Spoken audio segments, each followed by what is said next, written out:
Students, ये Haryana board का set सी है फिजिक्स का क्वेश्चन पेपर और इसके ऑब्जेक्टिव टाइप सॉल्यूशन इस वीडियो में हम करने वाले हैं। पहला क्वेश्चन है the force of repulsion between two negatively charge particle is F when distance between them is how what will be the value of the force. देखो क्वेश्चन कैसे होने वाला है। कुलम्स लॉ का क्वेश्चन है। कुलम्स लॉ में पता है आपको F is equal to formula है K Q1 Q2 divided by r square. ये ओरिजिनल फोर्स है। फिर क्या बोलता है, अगर नया फोर्स ले रहे हैं तो K Q1 Q2, ये तो ऐसे कैसे रहा, डिस्टेंस है उसको इसने चेंज किया और डिस्टेंस को कितना किया, ओरिजिनल डिस्टेंस का किया इसने हाफ। तो ये वैल्यू अगर यहाँ आप पुट करते तो वैल्यू आपके पास आती F dash is equal to K Q1 Q2 और R डैश को लिख देंगे R बाई टू, यानी हो जाएगा R स्क्वायर बाई टू का स्क्वायर करेंगे तो 4। तो F डैश आपके पास कितना आया, 4F। ये इसका सॉल्यूशन है फर्स्ट क्वेश्चन। सेकंड क्वेश्चन ये बोलता है, सेकंड क्वेश्चन में कि what is the maximum current that can be drawn from a storage battery of EMF 12 volt and internal resistance of 0.3 ओम। तो यहां से क्या देखो, मैक्सिमम करंट तब ले सकते हैं जब एक्सटर्नल रेजिस्टेंस कितना हो, 0 हो। तो करंट का फॉर्मूला हो गया I is equal to V divided by R effective, यानी that is equal to V divided effective resistance हो गया internal resistance plus external resistance.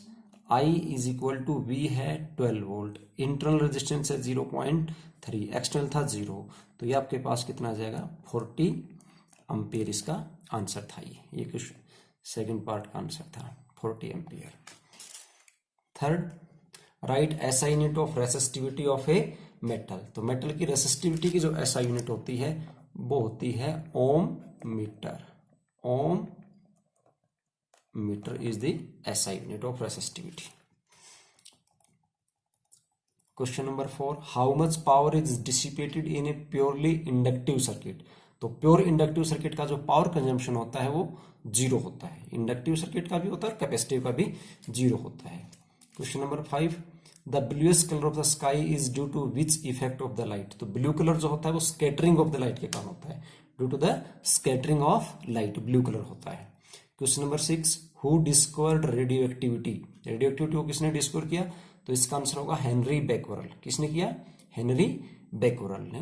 Question number 7, draw logic symbol of OR gate. OR gate का आपको logic symbol बनाना है, तो OR gate का logic symbol बनाओगे तो OR गेट का लॉजिक सिंबल आपको ऐसे बनाना था।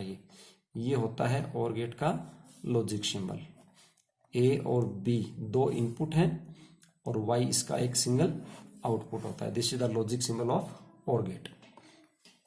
Next, what is the relation between the list size of the antenna and wavelength of the signal transmitted.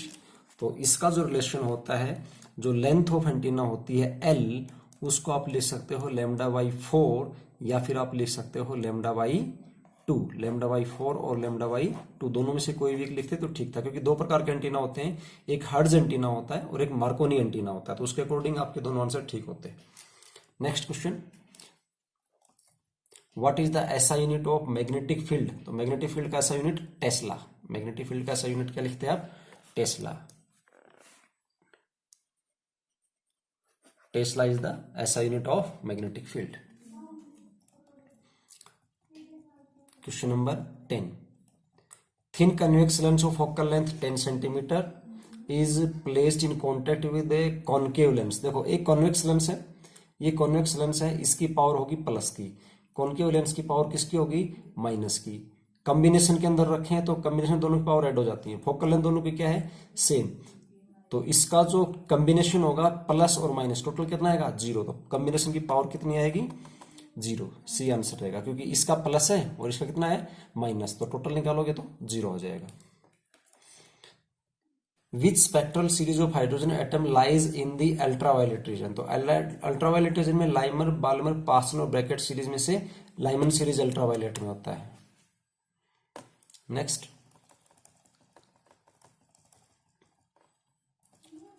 which dopant can't be used to make silicon and n-type semiconductor। तो n-type semiconductor के अंदर majority carrier electrons होते हैं और वो बनता है आपके पास पेंटावलेंट इम्प्योरिटी डालने से।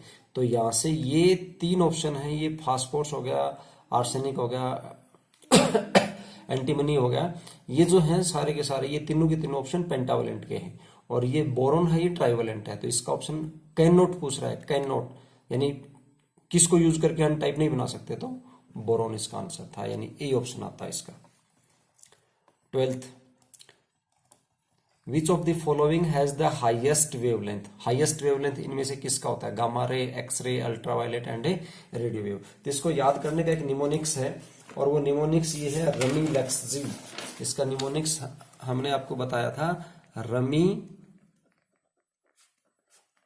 लेक्सजी। रमी लेक्सजी में आर ए मतलब radio, M for micro, I for infrared, L for light मतलब visible, U for ultraviolet, X ray and gamma ray. और यहां से इधर जब जाते हो तो वेवलेंथ की वैल्यू डिक्रीज होती है, तो सबसे ज्यादा वेवलेंथ रेडियो की, सबसे कम गामा की। तो यहां से क्या पूछा गया, इसने हाईएस्ट वेवलेंथ पूछा है, तो हाईएस्ट वेवलेंथ आएगा यहां से रेडियो वेव का। Next, in the magnetic meridian at a certain place earth magnetic field is, यहां से क्या दिया, अर्थ का मैग्नेटिक फील्ड दिया है, B is equal to 0.32 gauss and its horizontal component is, BH का वैल्यू दिया है 0.16 गॉस, ये दो वैल्यू दिया है। आगे पूछता है the angle of dip of the earth magnetic field at this location is, angle of dip आपको बताना है, देखो कैसे बताओगे। B की वैल्यू दिया है, BH का वैल्यू दिया है, we know that BH is equal to B cos delta, और ये एंगल ऑफ डिप है, तो यहां से cos डेल्टा की वैल्यू आपके पास आई BH डिवाइड बाई B, और BH का जो वैल्यू है वो 0.16 गॉस है, B का वैल्यू है 0.32 गॉस, तो cos डेल्टा की वैल्यू आपके पास आया 1/2 and delta is equal to cos inverse 1/2 that is equal to 60 degree. तो इसका आंसर कितना आता है, 60 डिग्री। कौन सा ऑप्शन सही है, option number B, option number B is correct.